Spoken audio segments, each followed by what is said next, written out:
Diyos naming Ama sa langit, maraming salamat po sa iyong pagmamahal at sa iyong biyaya, lalo na sa pagkakataong ito, kung saan maari nating pagharalan ang ika-6 na aklat sa seryeng History of Redemption na nailalatala sa Ingles. At lubos kaming nagpapasalamat sa panahong ito ng pagsasama-sama at pagsamba sa pamamagitan ng pag-aaral sa iyong salita. At idinalangin namon, Ama, na habang kami makibahagi sa iyong kasaysayan ng pagtubos, naway tunay kaming maging mga espiritual na libita, ang mga espiritual na pari na kayang maglingkod sa iyong espiritual na tabernakulo.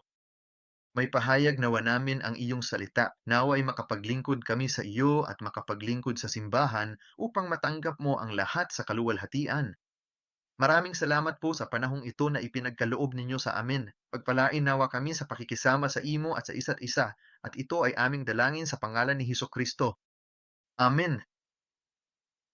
Kaya muli, maraming salamat sa pagsama ninyo sa amin nitong nakaraang buwan, nitong nakaraang 4 na linggo. Ang pamagat ngayon ay ang pagkasaserdote at ang kasaysayan ng pagtubos, at ipinagpapatuloy natin mula nung nakaraang linggo ang tungkol sa pagkasaserdote at ang panganay. Kaya ito ang pangalawa at huling lektura para diyan. Nandito na ang librong Ingles na ilalataha. O, hula ko ay nailapala na ito. Ipinapadala na ito ngayon sa Amerika at inaasahang magiging available sa katapusan ng Abril sa pamamagitan ng pamamahagi ng CLC. Kaya ang Amazon, eBay, Barnes and Nobles at ang mga channel na iyon ay tatanggap ng aklap na ito para sa pamamahagi, at mag-aanunsyo kami habang nangyayari ito. Kaya, ang walang hanggang mataas na saserdote ng sumpa ng tipan, mga 7 taon na nakalipas mula ng huling nailatala ang aklat na Ingles, kaya naman isa itong tunay na pinagpalang panahon para sa aton. At alam mo, ang mga pag-aaral nung nakaraang buwan, wala pa sa mga detalyeng nasa aklat na ito. Pero sakop nito ang maraming impormasyon na sa tingin ko ay mahalaga. Habang pinag-aaralan natin ang pagkasasardote, habang pinag-aaralan natin ang mga talangkanan, habang pinag-aaralan natin ang mga tungkuling responsibilidad ng mga pare, at kung paano nito humahantong kay Hesus Kristo. Kaya ngayon ay tatapusin natin ang ating pag-aaral tungkol sa panganay, at nais kong basahin ng sama-sama ang mga bilang kabanata 3, mga talata 4 po at 41 para sa ating pambungad na kasulatan. Pagkatapos, sinabi ng Panginoon kay Moises, bilangin mo ang lahat ng panganay na lalaki sa mga anak ni Israel mula sa 1 buwang gulang pataas, at ilista mo ang kanilang mga pangalan. Kukunin mo ang mga libita para sa akin. Ako ang Panginoon, kapalit ng lahat ng mga panganay. Sa mga anak ni Israel sa antupo at sa mga hayop ng mga libita, sa halip na lahat ng panganay, sa halip na lahat ng panganay, sa mga hayop ng mga anak ni Israel. At ito ang salita ng Diyos. Amen? Kaya habang tinitingnan natin ang talatang ito, nakikita natin ang utos ng Diyos. Kaya't unaon mong isinsos ang lahat ng mga panganay sa Israel, at saka mo ilalagay ang mga libita. Kaya gusto ng Diyos na malaman ng mga tao kung ilan ang mga panganay. At ayon sa kaninyang salita, ang panganay ay sa Diyos. Kaya sa Eksodo, Kabanata 13, talata 2, sinasabi, pakabanalin mo sa akon ang bawat panganay, ang mga unang bunga ng bawat bahay bata sa mga anak ni Israel, maging tao o hayop. Aakim niyo po. Kaya ang panganay ay talagang mahalaga dahil ito ay sa Diyos. Kaya kung naalala ninyo ang ating pambunggad na kasulatan mula noong nakaraang linggo, Exodo Kabanata 4, mga talata 22 at ang mga sumunod, sasabihin ninyo kay Faraon, ganito ang sabi ng Panginoon, ang Israel ay aking anak, aking panganay. Kaya kapag nakita natin ang Diyos na nagsasabi niyan, pakabanalin mo sa akin ang bawat panganay, ang sinasabi ng Diyos ay gawing banal ang lahat ng akin. Kaya tayong mga panganay sa espiritual, ang Diyos ang nagsasabi na ikaw ay akin. At sa Exodo, Kabanata 4, versikulo 23, kaya't sinasabi ko sa iyo, pabayaan mong umalis ang aking anak upang siya'y makapaglingkod sa akin, ngunit tumanggi kang payayunin siya. Narito aking papatayin ang iyong anak na lalaki, ang iyong panganay. Kaya dito talaga natin nakikita ang paniwala ng pagtubos. Kita mo, ano ang pagtubos? Parang may kailangang ibigay o sa maraming pagkakataon, kailangan bayaran ng utang para makatanggap ng iba pa. Kaya kung ikaw ay nasa bilangguan at sinasabi mong ikaw ay natubos na, maglaan kang oras o baka may magbabayad sa lahat ng utang mo. Alam mo, kung sabihin nating nasira ang isang kasunduan sa negosyo at nabilanggo ka, dahil dyan, may nagbayad na sa lahat ng iyong mga utang at natubos ka na dahil nabayaran na ang dapat sana'y iyong bayaran at ngayon ay malaya ka na. Kaya ating muling titingnan ito patungo sa konklusyon.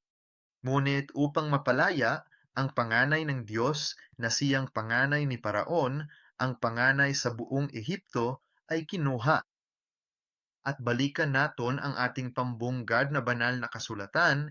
Sa Kabanata 3, sinasabi ng Diyos, sige, ang panganay ay akin. Pero sa halip na pangangay ng lahat ng iba, ibigay mo sa akon ang mga Libita. Kaya sila ang magiging panganay sa espiritual na paraan. Kaya't ating titingnan ang konseptong ito ngayon at kung bakit ito napakahalaga. Kaya ang kahalagahan ng panganay, kung titingnan natin ang Deuteronomio Kabanata 21, talata 17, nagtatakda ang Diyos ng pamantayan kung bakit dapat ituring na pinakamahalaga ang panganay. Kaya nagbigay siya ng halimbawang ito. Ngunit, kahit na ang isang lalaki ay may sabihin na nating dalawang asawa at mahal niya ang isang asawa, ngunit hindi niya mahal ang isa pa. Ngunit, kung ang hindi minamahal na asawa ang mga anak na panganay na anak na lalaki, dapat itong kilalanin ng ama. Kaya ang Deuteronomio 21:17, kundi kikilalanin niya ang panganay, ang anak ng hindi minamahal, sa pamamagitan ng pagbibigay sa kaniya ng dobleng bahagi ng lahat ng kaniyang pag-aari sapagkat siya ang pasimulan ng kaniyang kalakasan, sa kaniya naukol ang karapatan ng panganay. Kaya, ayon sa mga batas ng Israel tungkol sa mana, ang panganay na anak na lalaki ay tumatanggap ng doble ng mana sa bawat ibang anak na lalaki. Kaya kung ang isang ama, halimbawa, ay may 100 dolyar at mayroon siyang sabihin nating dalawang anak na lalaki, ang unang anak na lalaki ang tatanggap doble. Kaya ano yun? Kaya ang unang anak na lalaki ay tumatanggap ng 2/3 ng mana at ang pangalawang anak ay tumatanggap ng 1/3. Kaya iyon ang pamantayan kung gaano kalaki ang manang matatanggap ng panganay. Kaya nakikita natin ito kay Jacob. Kita mo, si Jacob ay may asawang minamahal niya. Si Rachel yon. Naa siya'y asawa nga wala niya gihigugma, si Leah. Pero gihatag ni Leah ang kamagulangan anak na si Ruben. Kimilala pa nga ni Jacob sa Genesis Kabanata 40, talata 3, Ruben, ikaw ang aking panganay, ang aking kapangyarihan, at siya ang pasimula ng aking kalakasan, siyang dakila sa karangalan, at siyang dakila sa kapangyarihan. Kaya, ayon sa pag-amin na ito, kinikilala maging ni Jacob na si Ruben ang dapat sanang panganay na tumanggap ng pinakalamik na mana. Gayunpaman, kung alam natin ang kwento ni Ruben, siya nga ay sumiping kay Bilha, na babae ng kanyang ama. Hinalay niya ang higaan ng kanyang ama, kaya nawala sa kanya ang karapatang itong ang panganay. At sa madaling salita, sa tipan ng tanglaw, si Huda ang naging panganay ayon sa talaang kanan, si Jose ang naging panganay ayon sa tipan, ngunit nawala si Ruben sa kanyang pwesto. Ngunit hindi nito binabago ang katotohanan na sa wastong paraan, ang panganay ang simula ng lakas ng ama. Siya ang dapat magmanang lahat o ang halos lahat ng maipapamanang ama. At ito ang responsibilidad ng panganay at ang panganay ng Diyos. Nirepaso namin ito noong nakaraang linggo, ngunit siya ay tinawag palabas ng Ehipto.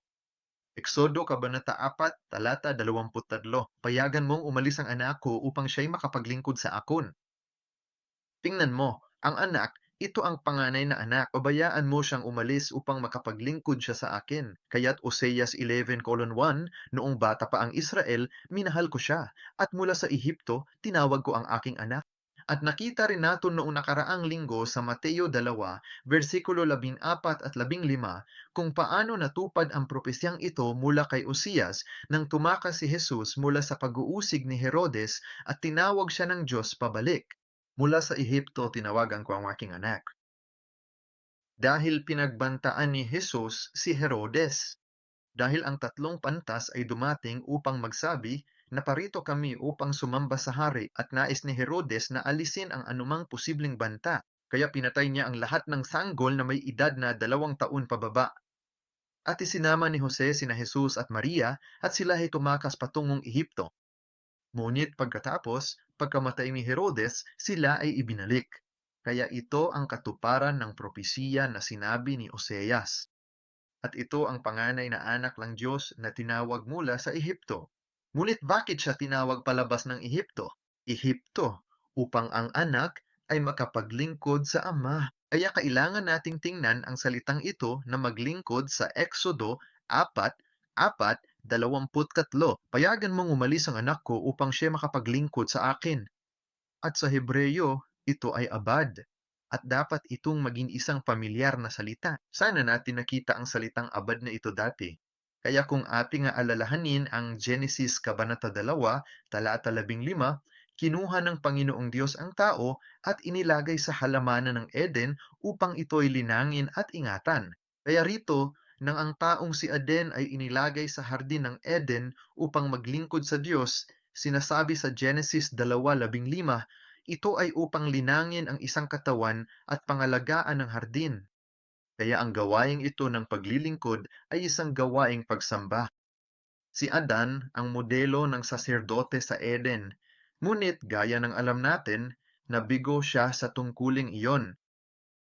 Ngunit si Adan, sa papel na ito, siya ang anak ng Diyos.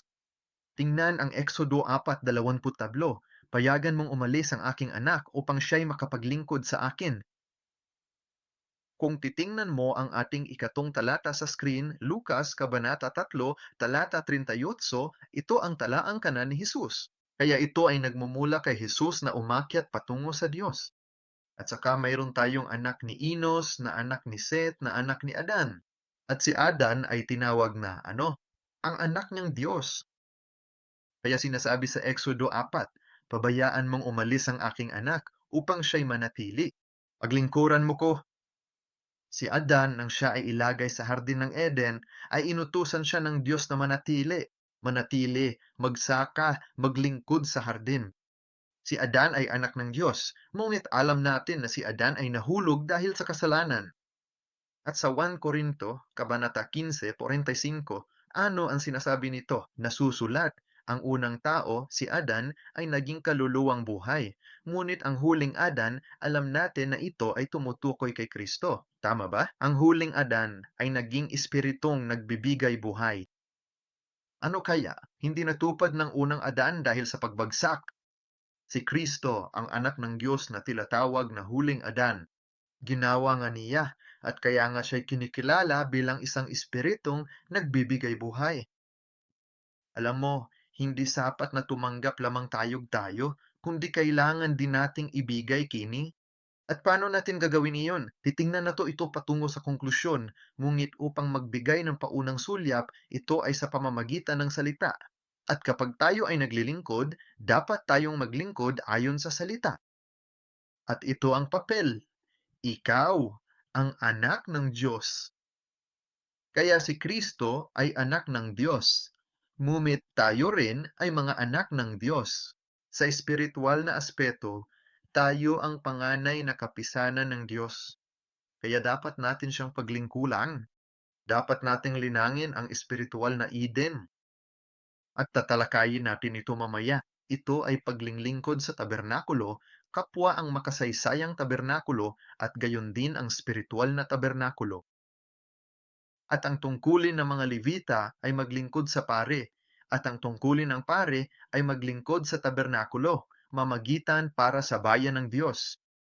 Kaya, mga bilang kabanata 3:6, ngayon, si Aaron ang mataas na saserdote, tama ba? At ang mga bilang kabanata 3, talata 7 at 8, parehong mga talatang iyon ay nagtatapos sa pangungusap na ito upang gawin ang paglilingkod sa katapusan sa tabernakulo. Kaya sa Exodo Kabanata 25, mga talata 8 at 9, hindi nakasulat dito sa screen, kundi sinasabi nito na ang Diyos ang nagbigay ng disenyo ng tabernakulo upang siya'y manahan kasama ng kaniyang bayan, upang siya'y manahan kasama ng kaniyang bayan. Kaya ang paggawa ng serbisyong ito ang paggawa og masama. Nangangahulugan ito na kailangan mong maging isang espiritual na lebita upang makapaglingkod sa pari. Ngayon, tingnan naton ang Juan, Kabanata 1, talata 14. Ang salita ay naging tao at nanirahan sa gitna natin. Ngayon, ang Griego para sa salitang nanahan ay skeno, at ang ibig sabot nito ay magtayo ng tolda. Ang ibig sabot nito ay tabernakulo, kaya't ang salita ay naging laman at nanahan sa atin. Ibig sabihin, tumutukoy ito kay Hesukristo. Nakita namin ang kanyang kaluwalhatan, kaluwalhati ang gaya ng sabugtong ng Ama, puspos ng biyaya at katotohanan. Kaya si Jesus, ang anak ng Diyos, ay nagmula sa Ama. Nakitira siya sa amin sa tabernakulo. Ibig sabihin, kailangan natin siyang paglingkuran. Hindi lamang naton siya pinaglingkuran sa kontekstong espiritual na tabernakulo, pinaglingkuran din naton siya sa konteksto na siya rin ang mataas na saserdote, kung paano ang mga Levita ay naglingkod sa tabernakulo at ang mga Levita ay naglingkod bilang mga pari. Ang mga Levita rin ang mga pari, kaya ang leon ni Aaron mula sa tribo ni Levi, sila ang mga pari, at ang panganay sa talangkangan ni Aaron, sila ang mataas na pari. Kaya sa lahat mga paraang ito, nakikita naton kung paano ang mataas na pagkasaserdote, ang mga Levita, ang mga panganay, lahat sila ay tumuturo kay Hesukristo bilang atong paraan nagpagtubos at kaligtasan. Kaya naman, ayon kay Juan, Kabanata 12, bersikulo 26, kung ang sinuman ay naglilingkod sa akon, ay sumunod siya sa akon. Kung naasan ako, naroon din ang aking lingkod. Kung ang sinuman ay maglilingkod sa akin, siya ay parangaralan ng Ama. Bakit nato sinusunod ang utos ng Diyos? Sa pamamagitan sa pagsunod sa utos ng Diyos, tayo ay pinagpapala ng Diyos at hindi ito isang sitwasyon kung saan kailangan nato gawin ito upang makatanggap ng mga pagpapala. Naay ng Diyos na pagpalain tayo at sa katunayan, pinagpala na tayo. Kaya ang magkaroon ng pakikipag-isa sa Kanya ang pagpalain sa pamamagitan ng pagiging kasama niya. Ginagawa natin ito sa pamamagitan ng paglingkod. Kaya tayo naglilingkod dahil tayo ay pinagpala. Kaya't bumalik ka at tipunon mo ang lipi ni Levi at ilagay mo sila sa harap ni Aaron na saserdote upang sila'y mga siwa sa kaniya upang gawin ang paglilingkod sa tabernakulo. Si Jesus ang atong mataas na pari. Si Jesus ang ating tunay na tabernakulo. Kaya kung tayo ay naglilingkod sa kanya, sinusunod natin siya, kasama niya tayo, at tayo ay pinarangaran ng Ama. Kaya nga, nasa panalon tayo ngang kwarisma ngayon, iba? At alam mo, ito ay isang bagay na madalas nating sinasabi tuwing Kwaresma. Sundan natin ang mga yapak ni Kristo, asanin natin ang ating cross at sumunod sa Kanya. Sundan natin ang Kanyang mga yapak at magdusa kasama ang atong Panginoon. Iyan ang tawag sa espiritual na lebita, sa bayan ng Diyos, na sumunod kay Heso Kristo upang tayo ay makasama niya. At sa ganoon, tayo pinarangangalan ng Ama. Kaya ang konklusyon, alam mo, mas maikli ang mensahe ngayon, ngunit ang konklusyon ay si Kristo ang ating dakilang mataas na saserdote. Kaya mga Hebreo, Kabanata 8, mga bersikulo 1 at 2, basahin natin ito ng sama-sama. Ngayon ang pangunahing punto ng nasabi ay ito. Maoron tayong isang mataas na pari na nakaupo sa kaanan ng trono ng kamahalan sa kalangitan, isang ministro sa santuaryo at sa tunay na tabernakulo na itinapon ng Panginoon, hindi ng tao. Kaya pag-isipan natin sandali ang talatang ito. Nakita natin dati kung paano tinawag ang mga Levita upang maglingkod sa mataas na saserdote, kung paano tinawag ang mga Levita upang maglingkod sa tabernakulo. At ano ang sinasabi sa atin ng mga Hebreyo? At gustong-gusto ko ang talatang ito dahil sa mismong talata sinasabi nito. Ngayon, ang pangunahing punto ng nasabi ay ito. Kaya lahat ng ating napag-usapan nitong nakaraang 4 na linggo ay maaring ibuod sa talatang ito.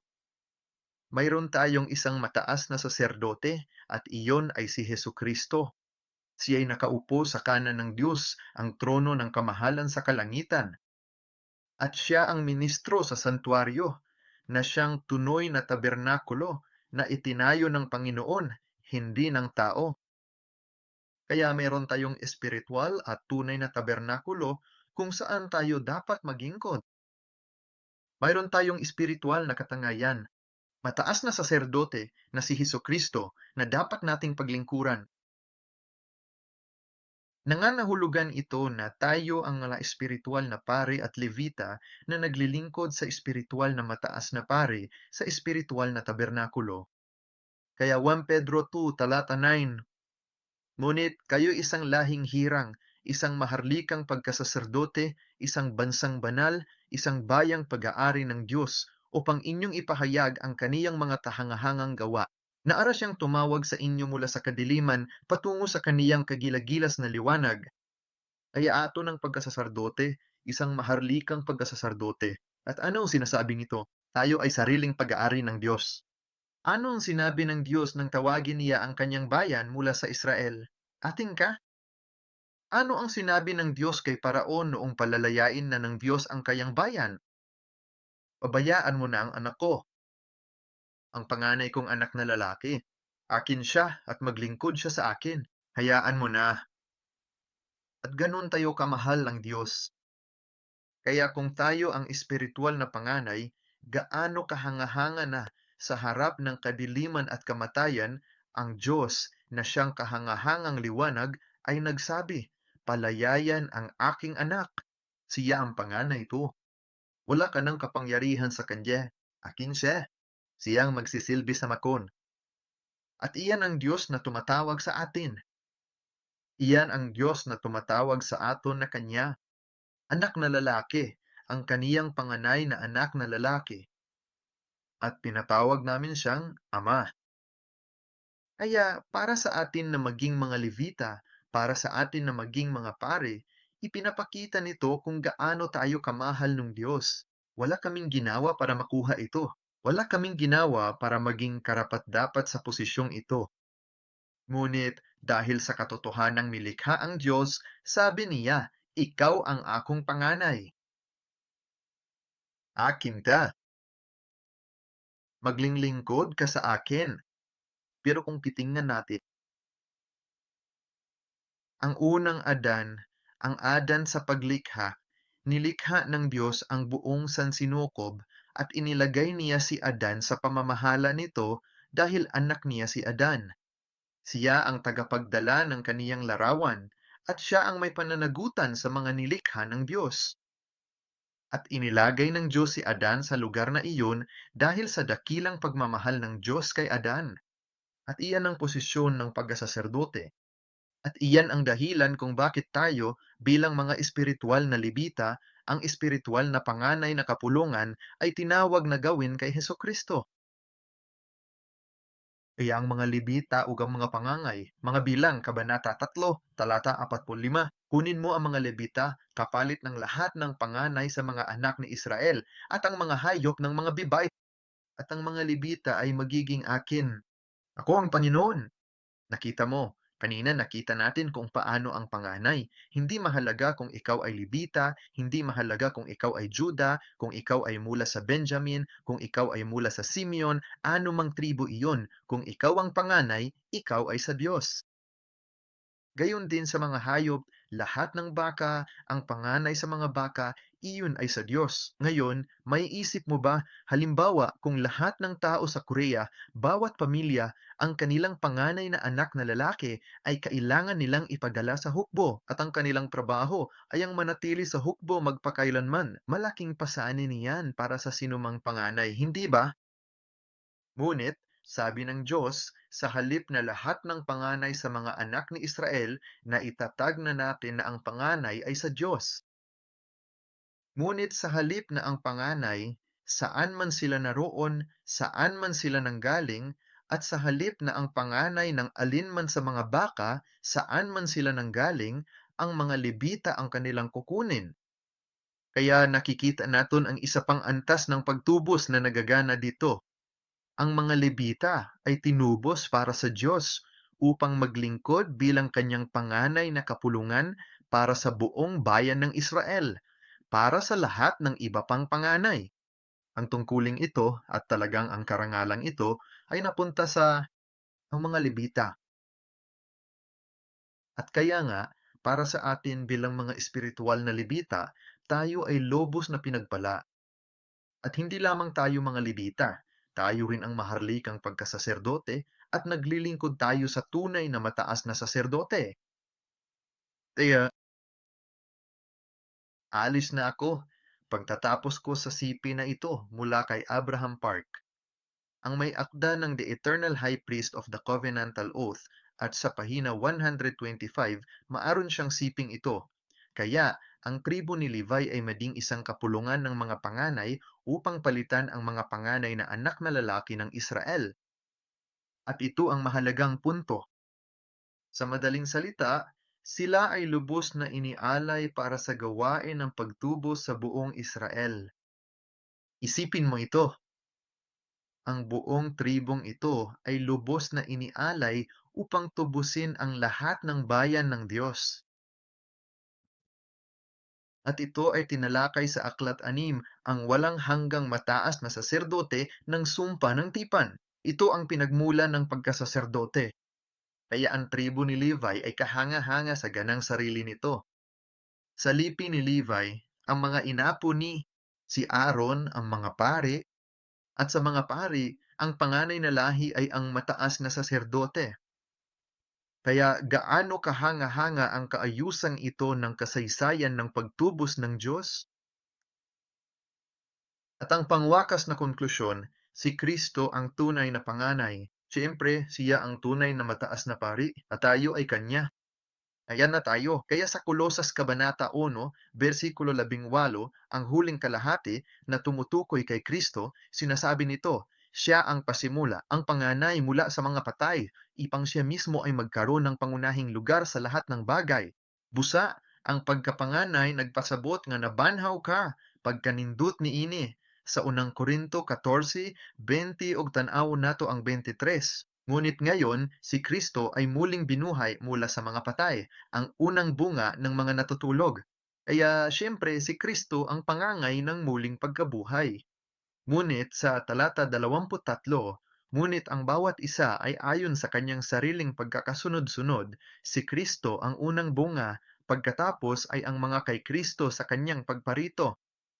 Kaya si Kristo ang bugtong na anak ng Diyos. Siya ang una sa mga una, ang pinakapanganay, ang mga unang bunga ng ano, yaong mga nabuhay mula sa mga patay.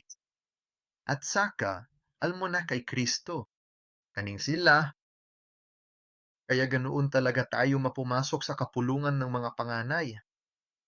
At ano ang gawain ng pagtitipon ng mga panganay? Ipinanganak upang tubuson ang bayan ng Diyos. Kaya kailangan natong gawin ang lahat ng atong makakaya upang maipahayag ang salita ng Diyos. Nasa kaniyang salita ang buhay at nasa kaniyang salita ang hiwaga ni Kristo. Kaya ang maglingkod sa kanyang simbahan, ang espiritual na tabernakulo, ang maglingkod sa ating tunay na mataas na saserdote ay ang paggawa nito sa salita.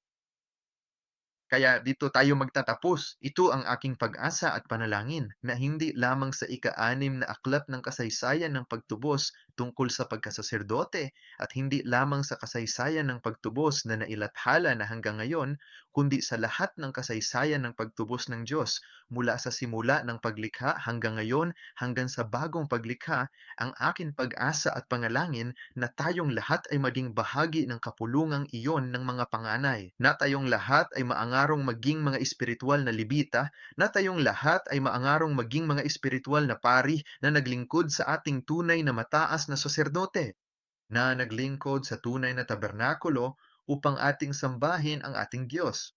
Maari natin siyang paglingkuran at sa paggawa nito, Maari tayong lahat na makibahagi sa pagtubos na mayroong tayo kay Jesu Kristo na siyang panganay ng muling pagkabuhay.